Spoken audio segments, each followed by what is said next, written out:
Bíblia aí no livro de 1 Samuel, profeta Samuel, profeta mais santo da Bíblia. A Bíblia não descreve um único pecado de Samuel, é incrível, né? Como também não descreve de Daniel. Não descreve, é algo extraordinário. Eles não cometeram pecados, e se tivesse cometido, irmãos, certeza que a Bíblia ia falar. Pensa num livro que não alisa ninguém, chama-se a Bíblia. Não alisa. Se você errar, ela vai registrar. Aliás, ela registrou, né? Se errou, ela registra.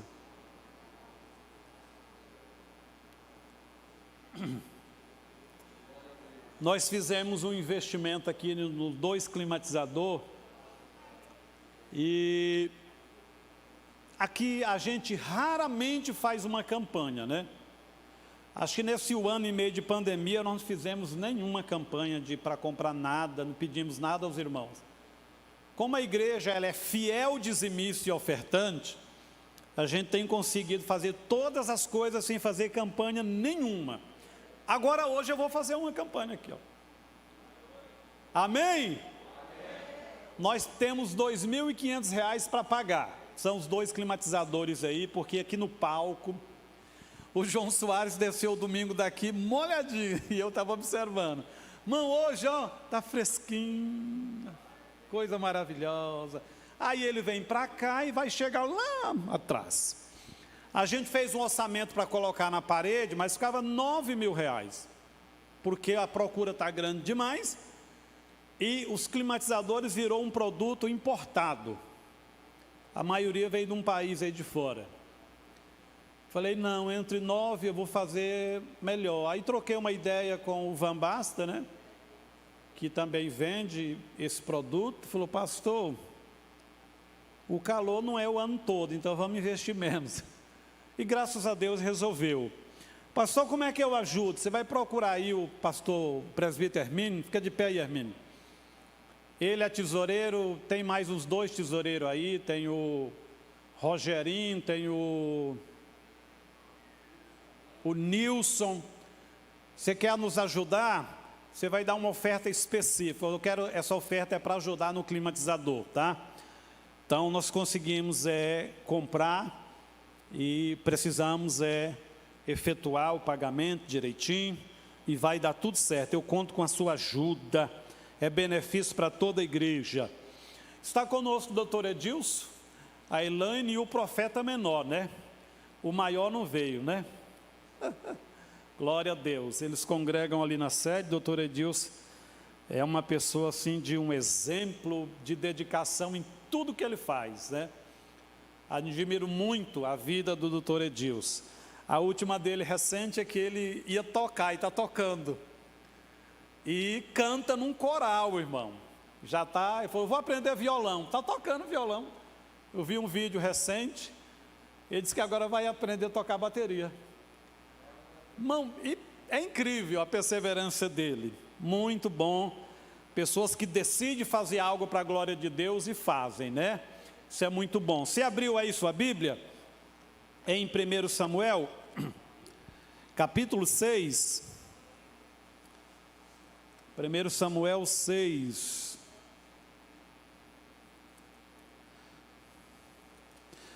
Hoje eu quero falar num assunto que eu considero o assunto mais importante após a salvação. Porque junto com esse assunto, vem praticamente tudo. O tema dessa noite, diga comigo, a presença de Deus. Acho que esse é um tema que após a salvação, a obra da cruz,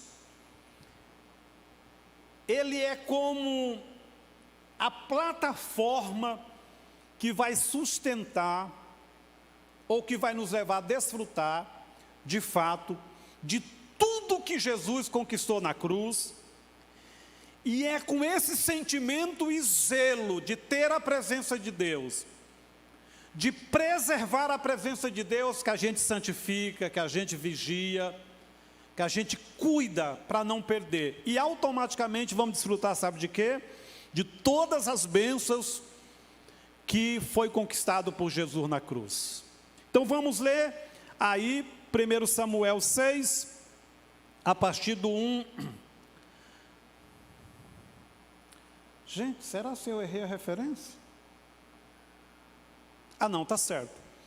Quando já fazia 7 meses que a arca do Senhor estava em território filisteu, os filisteus chamaram os sacerdotes e adivinhos e disseram: o que faremos com a arca da presença do Senhor?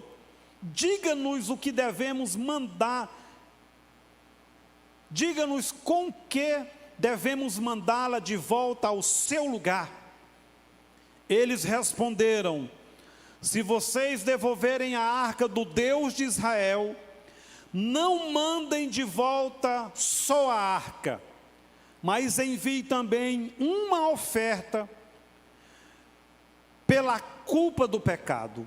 Então vocês serão curados e saberão porque a sua mão não tem afastado de vocês.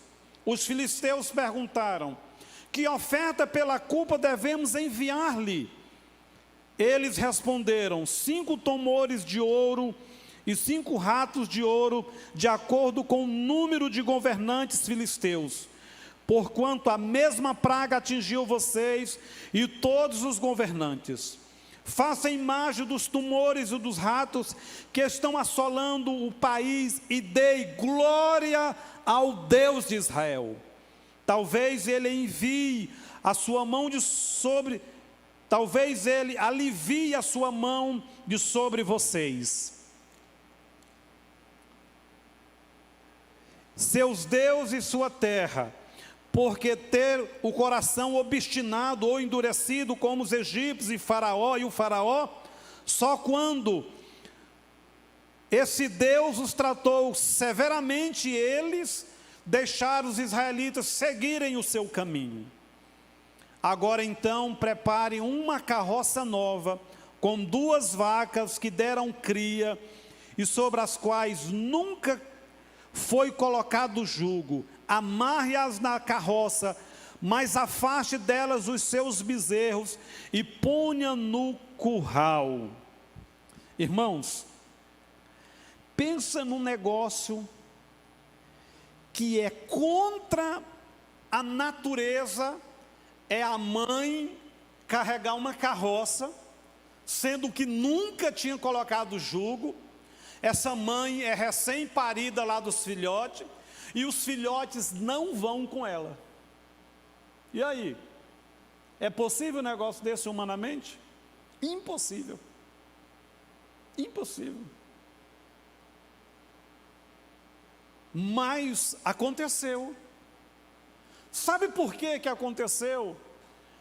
Porque a ação desses homens, mesmo não servindo a Deus, mas observando a ação de Deus lá no Egito, observando a ação de Deus, naqueles dias na sua terra, na terra dos filisteus, eles perceberam uma coisa: o Deus de Israel é real, e a presença desse Deus pode abençoar muito, como pode trazer juízo e grande perturbação sobre aqueles que não obedecem.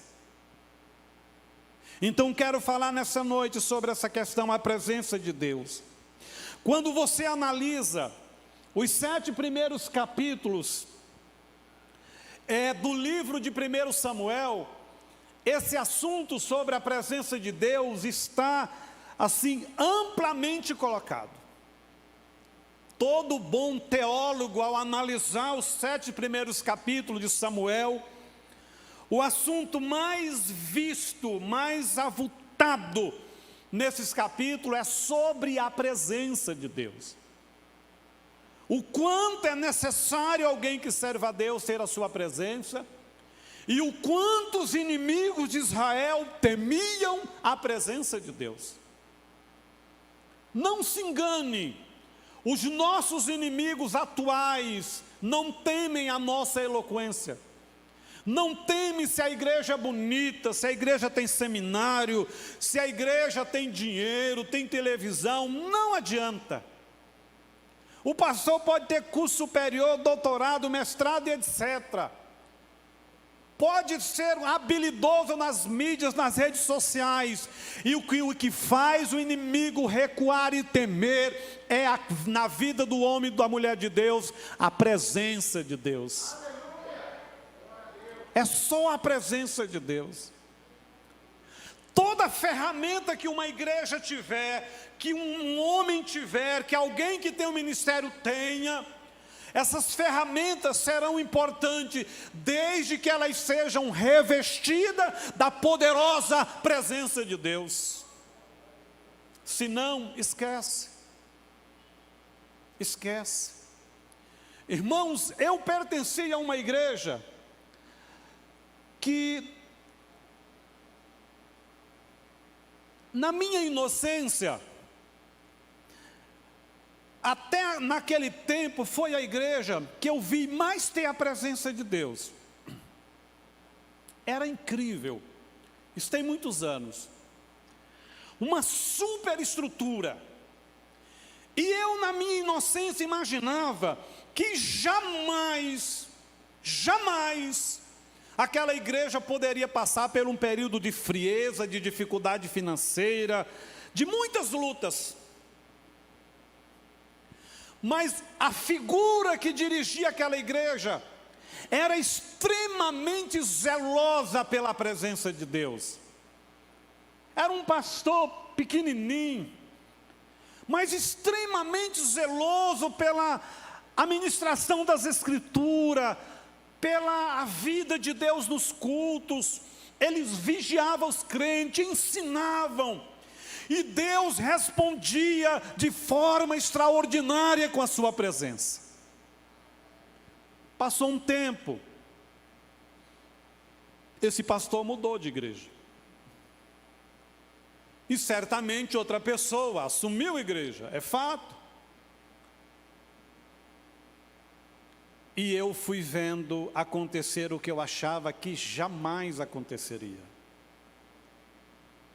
Jamais. E chegou um ponto, irmãos, que Deus teve que trazer um reavivamento, porque a coisa estava indo para um lado muito complicado. Israel caiu nessa armadilha.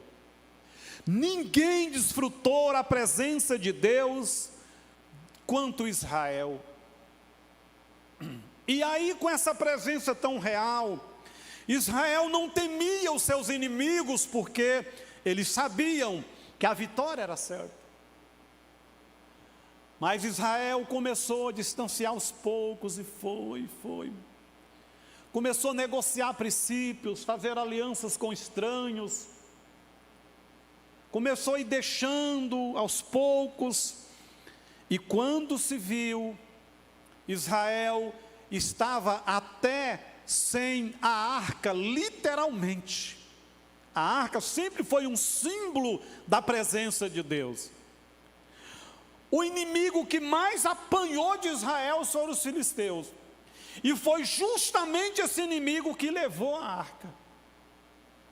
Para revelar o quê? O tamanho da fragilidade de Israel, quanto ao zelo de cuidar da presença de Deus.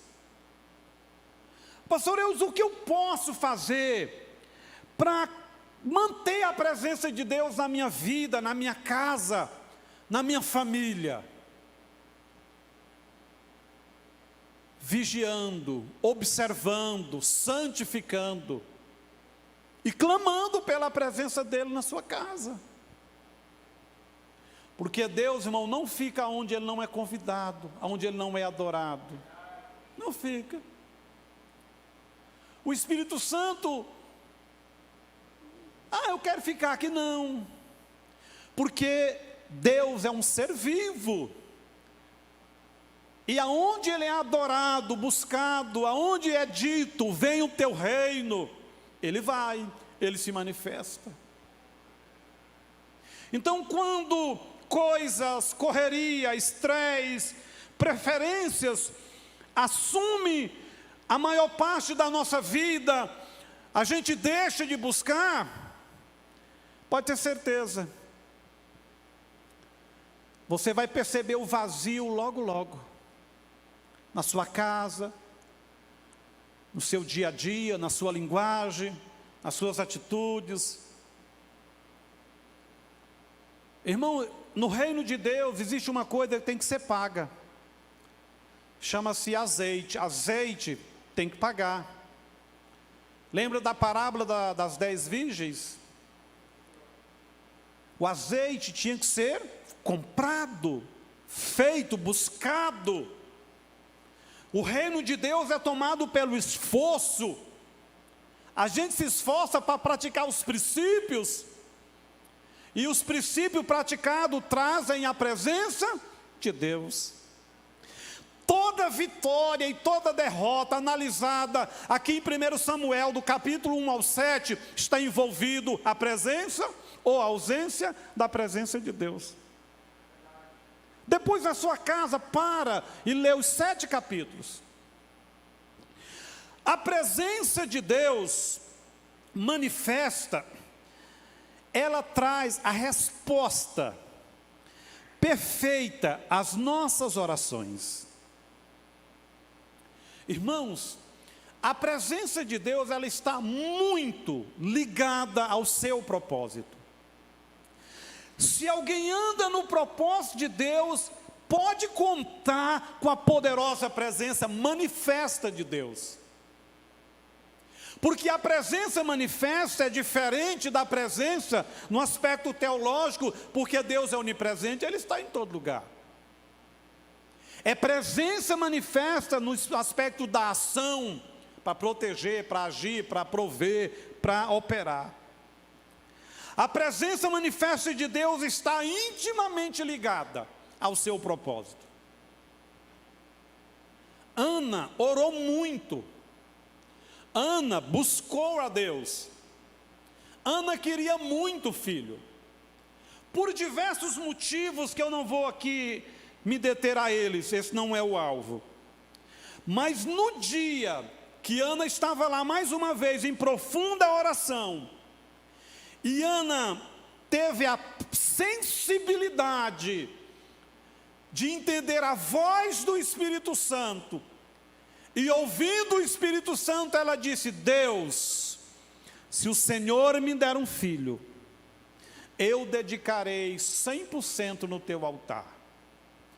Naquele momento, por estar horas após hora em oração, em quebrantamento, já estando na presença de Deus, ela conseguiu ouvir, ter discernimento, a sensibilidade para se conectar com aquilo que era propósito de Deus. Na mesma hora, o Espírito Santo toca em Eli, um profeta caído, um profeta que estava envelhecido na sua frieza espiritual. Era um odre que não podia mais receber vinho novo. Mas, irmãos, quando Deus não tem um vaso adequado, Ele usa um galo, uma mula, usa, porque alguém está precisando de resposta e da sua manifestação. Então Eli vai lá e diz: mulher, por que estás assim, embriagada? Ela falou: não. E ela diz: eu estou aqui por isso, e ele diz: vai, porque você vai voltar daqui 1 ano, e vai trazer no colo o menino. Irmãos, a presença de Deus, Deus tem prazer de agir em linha à sua palavra e ao seu propósito. Por isso que aquilo que às vezes a gente busca, às vezes que é muito do nosso egoísmo, demora, e entra naquela questão que Tiago disse: pede, mas pede mal, pede, mas não sabe pedir, e aí vira uma bola de neve. Então a presença de Deus está ligada ao seu propósito. A presença de Deus responde com eficácia às nossas orações. Imagine se eu quero pedir algo para o pastor Aldo, e o único meio de eu pedir é se ele estiver presente fisicamente. O que é que eu tenho que fazer? Eu faço o pedido antes, ou eu tenho que buscar estar ou trazê-lo à minha presença? Mas como é que a gente tem feito? A gente já ajoelha e diz: Deus, eu estou precisando disso. Mas irmão, você nem ainda atraiu a presença de Deus. Você nem gerou a nuvem para que Deus traga o avivamento da sua presença. Nada que realmente é propósito de Deus ou algo que vai prevalecer pode ser simplesmente criado ou acontecer, não. Tudo relacionado a um crente, a uma igreja, a uma família de crente, as coisas no reino de Deus precisam ser geradas na oração. Na oração. O grande exemplo é Jesus. Jesus fica 40 dias orando e jejuando para começar o ministério. Começar. Paulo ficou de 12 a 14 anos se preparando para começar o ministério. Você sabe, uma das coisas que mais me intrigam são obreiros que amam o altar e que reclamam quando não prega. Aí o dia que você dá a oportunidade para ele pregar, ele não tem o que pregar. Isso é muito contraditório. Porque o tempo que ele ficou reclamando, ele poderia ter preparado, ter lido Bíblia, um bom livro, feito um seminário. Mas eu estou acostumado por aí a ouvir pastores com problema com o obreiro. Qual é o seu problema? O fulano quer o altar, mas quando vai pregar é uma água. Aí o pastor fica entre a cruz e o punhal. Os crentes chegando o bete nele, porque pôs o cara para pregar. Aí se ele não põe o cara para pregar, ele perde o cara. Irmãos, nós temos que ser igual ao Davi. Surgiu a oportunidade, você tem que estar com a sua ferramenta, ó, tinindo.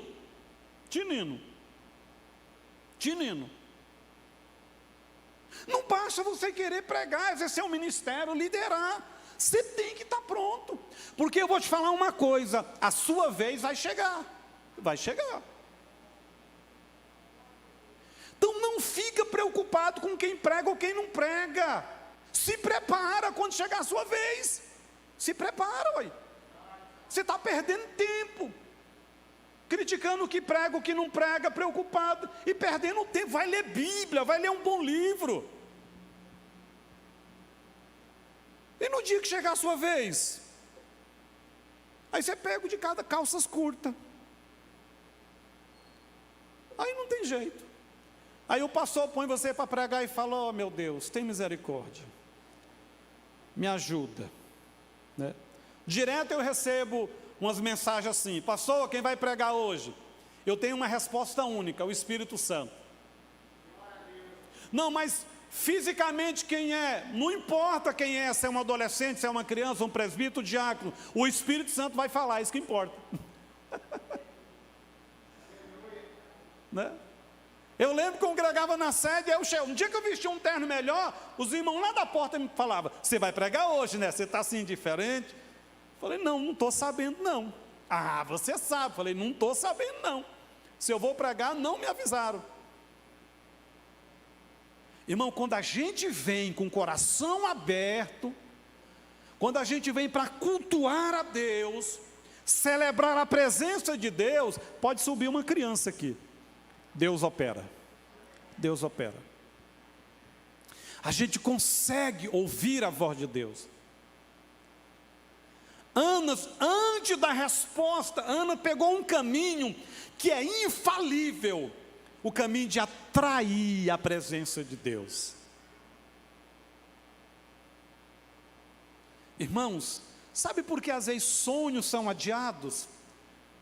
Porque a gente não está pronto para ele. Não está pronto. Se é de Deus te dar aquilo e te matar, Ele não dá.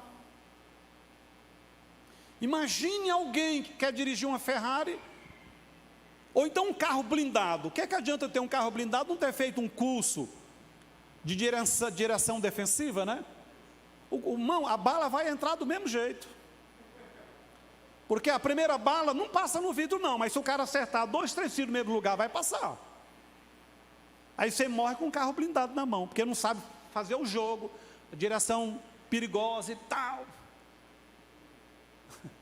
Antes de você comprar um carro blindado, tem que fazer um curso. Senão não adianta. Então, saiba de uma coisa. Ana nos ensina uma grande lição. Irmão, quantos anos Ana estava pedindo essa bênção? Para quantos vizinhos Ana já tinha abrido a boca? Porque não acontece, porque não sei o que, a culpa é do profeta tal, culpa é do apóstolo tal, culpa é não sei de quem. E Deus olhava para o trono e dizia: ó, sua abençoada, você não está pronta, porque o que eu quero te dar é grande, é poderoso. Irmãos, o nosso tempo na oração, ele é mais para nos preparar do que especificamente para receber e conduzir a bênção. Porque uma coisa mais fácil para Deus é nos abençoar. Tem alguma coisa impossível para Deus? Não tem. Agora Deus vai te dar algo para você acabar com sua saúde, estresse, ansiedade, não vai. E eu te falo uma coisa, é melhor aprender, se preparar antes de chegar a bênção, do que fazer os dois juntos. Ei, irmão, pensa o tanto que é difícil. Pensa. Ao mesmo tempo você gerir o negócio e crescer junto com o negócio, aí é guerra. Aí você sofre, aí você apanha. Toda vez que um cristão verdadeiro intenciona orar por algo, os céus intencionam por algo maior. Pode ter certeza disso. Deus, ele é especialista em jogar a sementezinha lá no coração da gente, Zé. Joga lá, e a gente começa a orar tipo assim: ah, esse negócio vai fazer isso e isso. Aí Deus fala: concordo que sim, vai, isso e isso vai. Só que vai mais além. Ana pensou: vou parar de ser julgada, porque eu não tenho filhos. E Deus olhou e falou: é verdade, ninguém vai te julgar mais. Porque você está pedindo 1, eu vou te dar 6.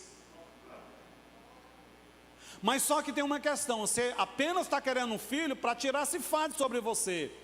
Mas eu estou querendo um profeta. E não era qualquer profeta. Ele foi só o mais santo no Antigo Testamento.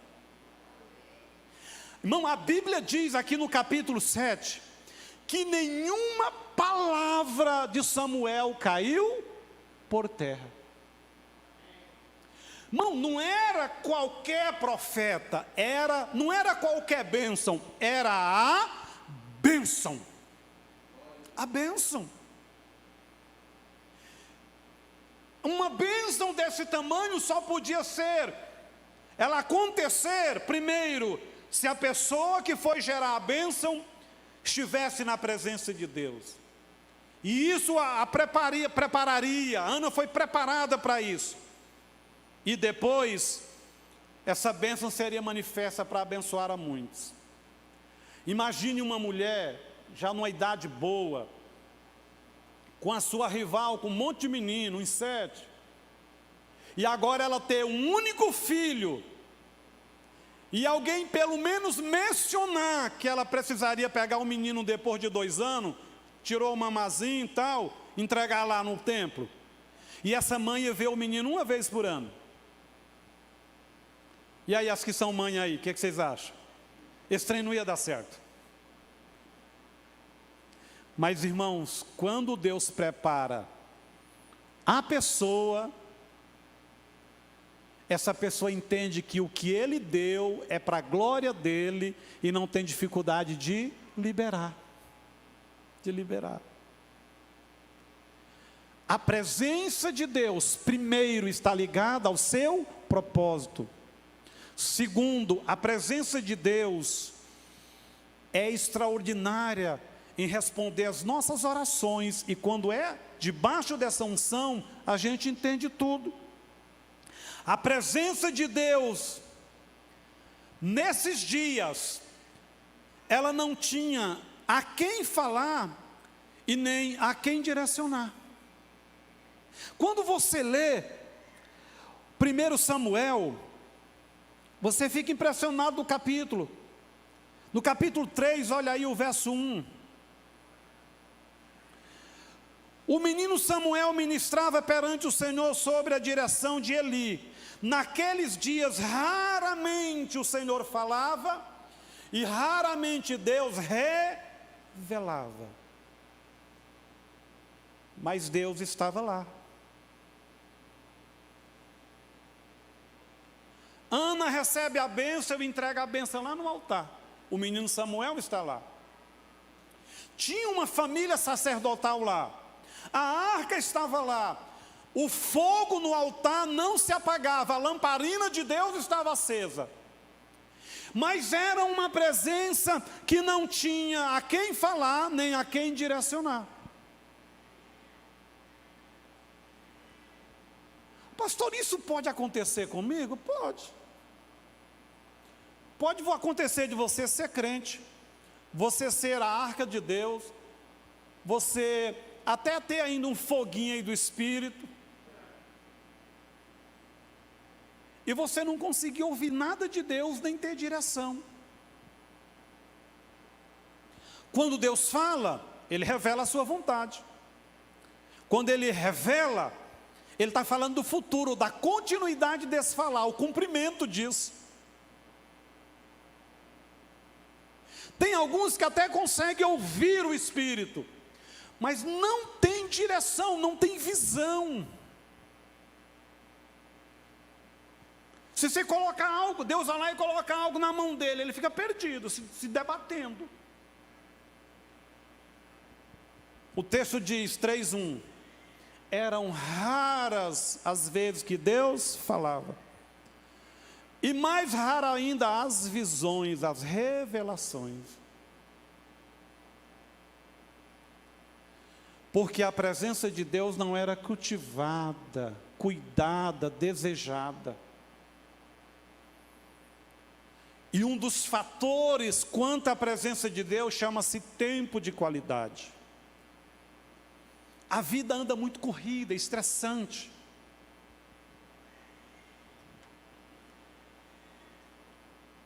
As pessoas têm tempo para o celular, irmão. O celular praticamente virou uma madeira.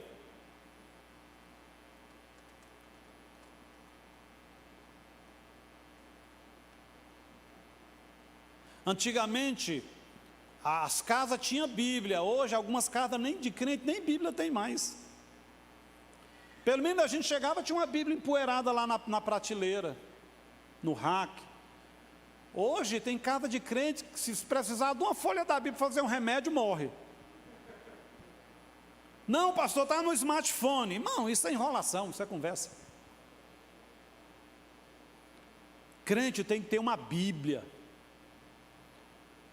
Jesus falou para o discípulo: vende, nem que tenha que vender a roupa, a capa, mas compra uma espada. Como é que você vai viver o reino de Deus, a guerra do mundo espiritual, sem uma espada?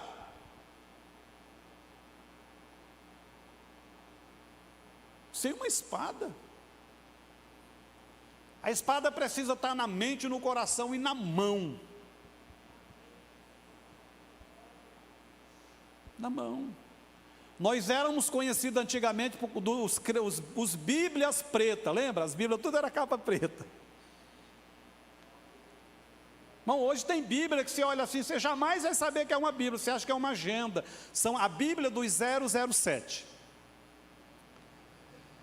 Você já imaginou uma casa, uma empresa, uma igreja que foi constituída para a glória de Deus, foi sonhada, gerada, chega um momento em que Deus não fala mais lá, que essa empresa, a sua liderança, essa casa, essa família, não tem mais visão de Deus. Isso aconteceu com Israel, estava acontecendo no templo, na casa de Deus. Deus não tinha a quem falar, nem com quem falar, e Deus não revelava. E o povo desse contexto, aqui é tudo crente. Irmãos, tem homens que, se precisar da presença de Deus na vida dele, numa casa, essa casa vai perecer. E cabe aos homens crentes o papel de sacerdote. Cabe. Jesus, a Bíblia é muito clara, Jesus se santificou pela igreja, morreu pela igreja, regenera a igreja, limpa as vestes da igreja, e esse é o papel do homem. Homens extremamente morosos, passivos, que tem tempo para tudo. Você manda eles fazer uma oração na casa deles, não sabe nem orar, não tem nem linguagem de oração mais. Então são casas em que tem bens preciosos. Queridos, Deus nos entregou bens preciosos, filhos, um nome de crente. Se nós não cuidarmos da presença de Deus, o inimigo vai deitar e rolar. E o problema não é a gente sofrer, a gente perder. O problema é que o nome de Deus vai ser envergonhado. Então, atrai a presença de Deus para a sua casa. Se tem alguma coisa lá que precisa tirar, tira. Pede para Deus revelar. Eu fiquei lendo isso hoje e me deu muito temor. Irmão, você já imaginou uma casa que foi construída para Deus? A arca dele está lá. É um lugar onde Deus fala e revela. E a Bíblia está dizendo assim: raramente Deus falava, mais raramente Deus revelava. A minha casa, a sua casa, é esse tabernáculo de Deus. A vida individual é, e a nossa casa é. Irmãos, não se engane. Lugar santificado para Deus, Deus enche. Deus enche. Eu lembro de uma irmã aqui no setor de Goiânia. Hoje em dia a gente não pode falar nada, os nomes, nada, né? Você tem que ficar todo vigiando com o que fala, porque está tudo na internet aí. Nosso culto deve estar chegando do outro lado do mundo. E ela construiu a casa dela e fez uma sala de oração. Fez banco assim, nela todinha. Só a porta de entrada com a janela, no meio tinha uma mesa baixa com várias harpas cristãs, Bíblia e óleo de azeite. Era uma mulher muito de oração. Eu fui várias vezes na casa dessa irmã. E aí, o que acontecia? Quando ela recebia alguém, ela recebia na sala normal. Se ela percebesse que o negócio era tenso, ela falava: vamos lá para outra sala. Irmãos, os demônios, quando chegava na porta, se agarravam. A pessoa estava indo normal, assim, toda feliz. Quando passava o pezinho, agarrava no portal. Porque aquele lugar, ela derramou azeite. Lá só tocava música evangélica, lá era só para orar, lá ninguém dormia, lá só entrava com um propósito. Deus encheu aquele lugar com a sua presença. E as trevas não resistiam. Se você consagrar sua casa, seu escritório, sua mesa de trabalho, Deus vai manifestar nela, Deus vai estar lá, e o inimigo não vai aprontar com você. Você quer ouvir mais a voz de Deus? Deseje, busque a sua presença. Se quer ter direção, visão, estratégia, deseje e busque a presença de Deus. Santifica o seu celular, santifica o seu computador.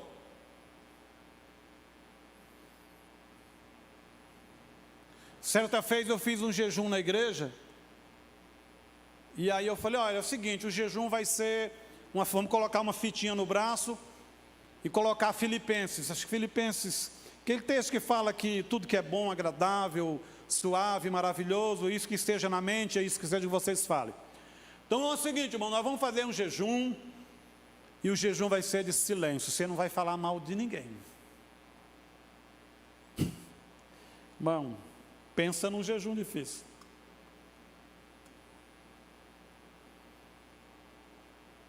Nós tivemos um outro jejum, teve grandes resultados na época, e um dos alvos nossos era ficar sem televisão e eliminar refrigerante. Na época, refrigerante ainda estava na moda, né? Hoje a maioria das pessoas já deixou esse negócio. A conscientização vai aumentando. E eu lembro de uma irmã chorando no culto, o jejum começou na segunda, quarta-feira tinha culto. E eu estou lá no culto, e Deus moveu no louvor, o Rogério congregou comigo nessa igreja. Então é 10, é o Hermínio, e eu estou lá no culto e o louvor, e na hora que eu fui pregar, eu olhei para uma irmã, e ela estava chorando, chorando, e eu fiquei tão feliz, que eu pensei, milagre, Deus tocou na irmã, que ela era muito na dela, então... Terminou o culto, eu ainda estava em cima, assim ela veio, chorando, e disse, pastor, eu não aguento mais, e não sei o quê. Eu falei, o que foi? Não dou conta de ficar sem a novela e a Coca-Cola. Ai, mas me deu uma tristeza tão grande. Falei, como assim? Não dou conta. Pastor, eu não tomo água na minha vida. Eu levanto 6 da manhã para ir levar os meninos na escola, eu tomo uma coca de 600 enquanto vou levar.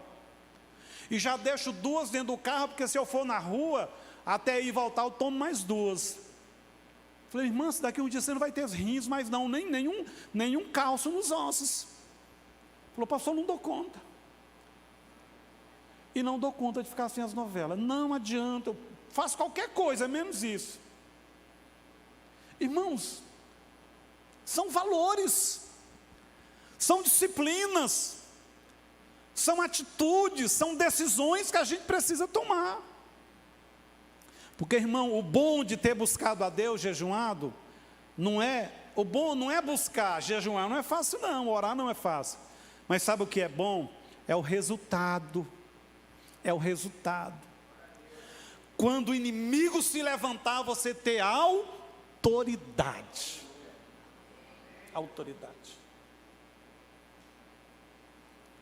Li um livro de um missionário, chama A Arma Infalível, Jejum e Oração. Brasileiro, por um grande milagre, foi fazer seminário de teologia nos Estados Unidos. Há muitos anos atrás. E ele no seminário, o Espírito Santo falou para ele, começar a jejuar. E faz jejum longo. Ele foi jejuando semana, 2, 3. Um dia, um dos diretores do seminário falou assim, eu quero te convidar para almoçar comigo. Nós vamos almoçar na casa de uma pessoa. Você é brasileiro, não tem ninguém aqui, fica muito só, e foi. E quando eles estão lá, uma mansão, ele ouviu um barulho, era um sobrado, ele ouviu um barulho longe, como se alguém estivesse debatendo numa grade. E aquilo foi incomodando ele, ele perguntou para a pessoa, cara, o que é isso? Falou, não, é porque nessa casa, a filha do dono dela fica presa num quarto que é todo de grade, já tem meses, ela fica possessa, então lá ela recebe alimento por baixo assim, eles colocam alimento, banha ela jogando água. Naquela hora o Espírito Santo falou para ele, foi muito bom você ter jejuado, porque hoje eu vou libertar ela. Senhor, o Senhor quer que eu vá lá? Vai lá. E ele chamou o diretor e o pai E o pai falou: meu filho, você não sabe o que é um trem feio, pode me levar lá. Chegou lá: pode abrir e pode trancar eu dentro com ela. Abriu, o cara encostou a porta e ele entrou. E Deus usou ele tremendamente para libertar aquela moça, que estava há meses num cativeiro. Irmãos, é muito bom ter a presença, a voz e a visão. Mas a gente só pode ter isso buscando a Deus, santificando. Samuel zelou tanto por essa presença, que Deus passou a ter alguém para falar e para usar. Eu quero que você saia daqui nessa noite ponderando o tempo que você tem gasto. São com coisas que vale a pena?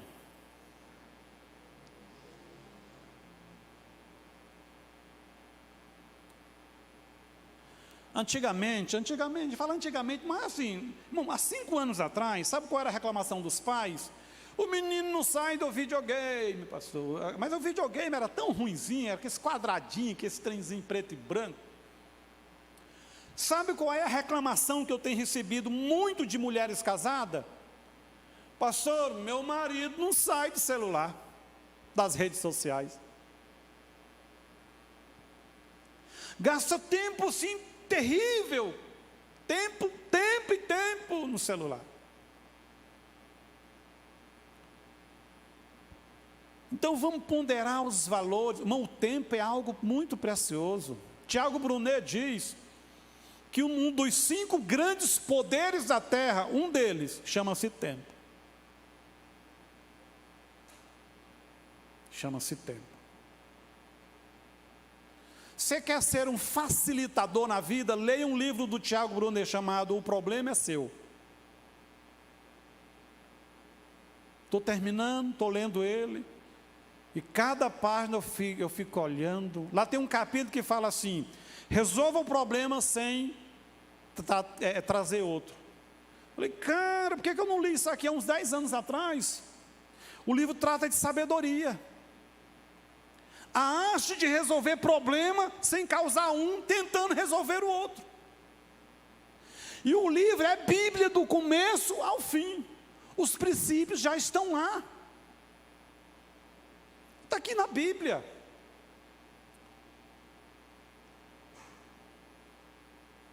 Os filisteus viram que não dava para ficar com a arca, porque a presença de Deus lá, o negócio estava pegando para eles. Então eles pegam a arca, põem numa carroça nova, 2 vacas paridas, e os sábios disseram: para nós saber se a presença do Deus de Israel, vai acontecer 2 coisas. Se essas vacas pegar o caminho lá para Israel, é Deus. Nós estamos apanhando aqui, é porque nós não honramos a presença de Deus. Se essas vacas pegar qualquer outro caminho, aí é praga natural, porque eles estavam sofrendo com tumores e muitos ratos no país, estava destruindo tudo. A Bíblia diz, irmão, que as vacas saíram gemendo, e os bezerrinhos lá no curral, e as vacas pegou o caminho, e chegou lá, aonde estava o povo de Deus para pegar a arca. Eu quero te dizer uma coisa: a gente chega em determinado nível de vazio, de naturalidade, de carnalidade, que a gente fica igual aquelas vacas. Só o sobrenatural de Deus para guiar a gente, para a gente voltar a ter sensibilidade. Agora, irmão, esse texto me dá grande esperança. Se aquelas vacas obedeceram à direção do Espírito, à presença de Deus, eu tenho fé que alguns amigos que eu tenho vão obedecer a Deus. Porque, irmão, você fazer uma vaca parida, recente, largar o bezerro, ouvindo lá o bezerro chorando, e ela gemendo, e largar o bezerro, aí é Deus mesmo, se coloque de pé. Aí é Deus. Mas a presença de Deus faz isso. Você quer ver Deus fazer curva no seu filho? Clama a presença de Deus. Você quer ver o seu negócio entrar no trilho? Clama a presença de Deus. Irmão, o primeiro beneficiado com a presença de Deus, sabe quem é? É o que busca. Uma das coisas mais lindas da busca é o seguinte, que no mínimo, você pode até demorar a receber a resposta, mas enquanto está buscando, você não se desgasta, você não sofre. Porque você começa a desfrutar da presença consoladora de Deus. De Deus. Às vezes a gente quer levar o problema para a presença de Deus, e Deus está querendo primeiro que você vá para a presença de Deus. Primeiro Deus quer ganhar o altar, quer ganhar você, e Deus vai te usar para resolver aquele problema.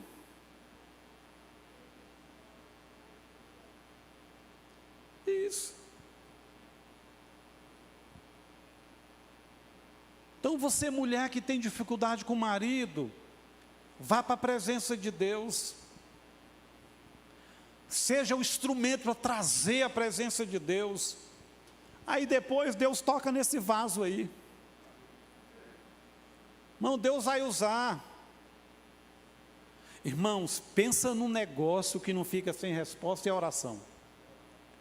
Eu tive um presbítero numa igreja que eu dirigia, que para o cão ele não faltava nem um rabo. Que o perturbado era aquele. Esse cara se enveredou pelo mundo da pornografia. E eu orando, a mulher dele orando. O azar dele é que a mulher dele era de oração. O azar e ao mesmo tempo bênção. Irmãos, Deus permitiu uma doença no sistema nervoso central dele. Pensa no nível de loucura que era desse cara. E eu falei para ela, cala a boca, para de falar com ele e vai para a oração. Esse cara tinha umas ideias sobre sexo que você não tem ideia. Nem a pomba gira ganhava dele. Ele era um negócio doido. Ele saía com cada proposta para a esposa dele, que eu falava, não, essa aí, o inferno não tinha criado ainda. O diabo vai adotar ela. Um dia, Deus falou, basta, vou pôr a mão nele. E ela lá, na oração. O cara monta na moto, pega uma avenida principal aqui de Goiânia na moto, está indo, e o celular começou. Que celular pebinho antigo, né? Chegou a determinado lugar, ele encostou a motinha velha, colocou o pé no meio fio, tirou o celular. Oi. Tinha aqueles ferrinhos que onde fica a plaquinha, tinha uma velhinha lá. A velhinha estava escorada na plaquinha. Isso era 9 e pouco da manhã. A moto parou assim no meio fio, a velhinha. E ele tentando o celular, parou de tocar, e a velhinha falou assim, você demorou, hein? Saí lá de Aparecida, eu estou aqui desde cedo. Deus falou para me esperar você aqui. Ele olhou para ela assim, aquela velhinha magrinha, coquinho de oração. Falou, tem um recado de Deus para você. Irmão, a velhinha descascou a vida dele ali. Deus revelou a vida toda do cabra. E falou, ou você toma uma atitude, ou teus dias estão contados. E tu vai piorar a cada dia. Esse espírito de loucura vai levar você ao extremo. Irmão, ele revirou tudo quanto foi médico de Goiânia e não achava a doença dele. Naquele dia, ele cedeu para o Espírito. Deus o libertou, Deus curou. O cabra virou homem. Tão homem que o homem virou que hoje é pastor. E dirige igreja. Porque a mulher parou de tentar reformar o cara. A mulher parou de querer ser o Espírito Santo. Vocês, irmã, fala os pecados do seu marido para o pastor, porque aí o pastor e Deus resolve essa parada. Mas não tenta resolver você, que não vai dar certo não. E eu vi aquela mulher muitas vezes esmurrar a parede, brigar, e não resolvia. Mas a presença de Deus resolve. Numa curva dessa aí, Deus vai levantar um homem e uma mulher e vai pôr a mão sobre esse instrumento aí, irmão. Nós só temos que orar. Nós só temos que cultivar a presença de Deus. As demais coisas quem faz é Deus. De Deus é tanto o querer quanto o efetuar. O apóstolo Paulo entendeu isso. Clama, diga: Deus, enche a minha casa, enche o quarto, enche esse celular, enche esse computador. Se a presença de Deus for conosco, nós não vamos ficar brigando com pecado nem com demônio. Porque nem pecado nem demônio são páreos para Deus. Não são. Quando uma pessoa briga demais com o pecado, é porque ele tem pouca presença de Deus. Isso é fato. Se você está envolvido com Deus, o pecado fica longe. Você tem graça, você tem energia para você viver a vida abundante de Deus. Então eu penso que após essa palavra, a nossa oração deve ser: Senhor, eu quero a Tua presença. Eu vou gastar mais tempo. Eu quero usar meios de ter a Tua presença, é leitura de Bíblia, oração, é congregar. Eu preciso. Eu preciso, todos nós precisamos. Feche os seus olhos. Pai, no nome de Jesus, ore nesta noite. No nome de Jesus, Pai. Senhor, se há algo que nós precisamos desesperadamente, é da Tua presença. Porque um homem chamado Samuel honrou a Tua presença. Ele mudou um país, ele mudou uma nação. Nos enche com a Tua presença. Nos livra de ficar perdendo tempo com A, com B, com coisas. Nos dá um coração sedento pela Tua presença.